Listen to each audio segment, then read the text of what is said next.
नमस्कार विद्यार्थी मित्रांनो, आपल्या सर्वांचं स्वागत आहे रुद्र अकॅडमी पुणे या एज्युकेशनल यूट्यूब चॅनलमध्ये. आदिवासी विकास विभाग भरती संदर्भात नवीन नोटीस प्रसिद्ध करण्यात आलेली आहे आणि त्याची संपूर्ण माहिती आपण या व्हिडिओच्या माध्यमातून पाहणार आहोत. चला तर मग सुरुवात करूया आजच्या व्हिडिओला. तुम्ही जर चॅनलवर पहिल्यांदा आलेले असाल तर चॅनलला सबस्क्राईब करून घ्या, कारण की कोणतीही स्पर्धा परीक्षेतली अपडेट तुमच्याकडून मिस होणार नाही.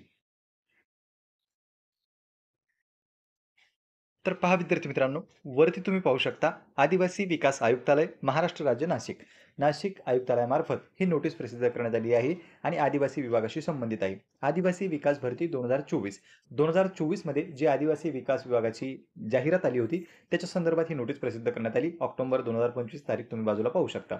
पद कोणतं आहे तर यामधील पद आहे लघुलेखक उच्च श्रेणी व लघुलेखक निम्न श्रेणी पदाच्या व्यावसायिक चाचणीकरिता जाहीर सूचना. म्हणजे ज्या पदांसाठी जाहिरात आली होती त्यापैकी लघुलेखक उच्च श्रेणी आणि लघुलेखक निम्न श्रेणी अशाही स्वरूपाची पदं होती. आता काय झालं, त्या पदांची परीक्षा झाली होती, त्याचा निकाल सुद्धा लागलेला होता. मात्र त्या पदांसाठी एक व्यावसायिक चाचणी असते आणि त्याच व्यावसायिक चाचणी संदर्भात नोटीस या ठिकाणी प्रसिद्ध करण्यात आली. यामध्ये जर आपण डिटेलमध्ये पाहिलं तर 2024 अंतर्गत उच्च श्रेणी निम्न श्रेणी लघुलेखक पदाची व्यावसायिक चाचणी व गोपनीय संस्थेद्वारे 30-31 ऑक्टोबर 2025 रोजी नाशिकमधील परीक्षा केंद्रावर घेण्यात येणार आहे. कधी घेण्यात येणार आहे? 30 तारखेला आणि 31 तारखेला. 30 ऑक्टोबर आणि 31 ऑक्टोबर 2 दिवस व्यावसायिक चाचणी परीक्षा चालणार आहे. त्यामुळे सर्व उमेदवारांना कळवण्यात येते की लवकरच उमेदवारांना त्यांचे वैयक्तिक ईमेलवर परीक्षेचे प्रवेशपत्र उपलब्ध करून देण्यात येणार आहे. म्हणजे हॉल तिकीट जे आहे तुमचं, त्यामध्ये तुमचा पत्ता असतो, परीक्षा केंद्राचा तुमचा रोल नंबर असतो, तुमचं नाव वगैरे असतं, सर्व डिटेल्स त्यामध्ये मेन्शन असतात. तर ते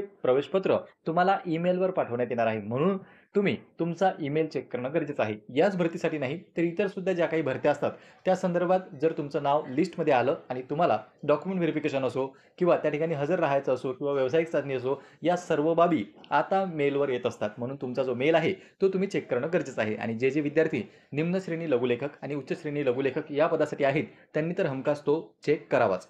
खाली पहा, खाली त्यांनी काय सांगितलंय की त्या अनुषंगाने सर्व उमेदवारांना लवकरच कळवण्यात येते की त्यांच्या वैयक्तिक ईमेलवर व संकेतस्थळावर उपलब्ध करून देण्यात येणार आहे. तसेच लघुलेखक उच्च श्रेणी आणि लघुलेखक निम्न श्रेणी पदाची व्यावसायिक चाचणीकरिता अनुसरावयाच्या कार्यपद्धती व सोबत जोडण्यात आलेल्या आहेत. संबंधित सर्व उमेदवारांनी कार्यपद्धतीचे अवलोकन करावे. आता ज्यांची चाचणी आहे त्यांच्यासाठी काही नियम किंवा कार्यपद्धती कशा पद्धतीने करायचं त्या संदर्भात सूचना त्यांनी दिलेल्या आहेत.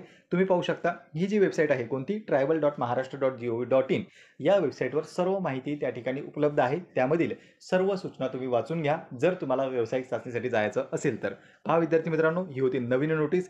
जी काही अपडेट आलेली आहे ती संपूर्ण आपण या व्हिडिओच्या माध्यमातून जाणून घेतली. तुमचे काही प्रश्न असतील तर तुम्ही कमेंट बॉक्समध्ये विचारू शकता आणि कोणत्या भरतीबाबत तुम्हाला अपडेट हवी ते सुद्धा तुम्ही कमेंट बॉक्समध्ये सांगा, म्हणजे आपण नेक्स्ट अपडेट त्या संदर्भात घेऊन येऊ. सध्या मात्र इतकंच की आदिवासी विभागाची जी अपडेट आली होती ती आपण पाहिलेली आहे. जिल्हा परिषदच्या ज्या काही रिक्त जागांची माहिती आहे त्याचा व्हिडिओ सुद्धा आपण आपल्या चॅनलवर टाकलेला आहे, तो सुद्धा तुम्ही पाहून घेऊ शकता.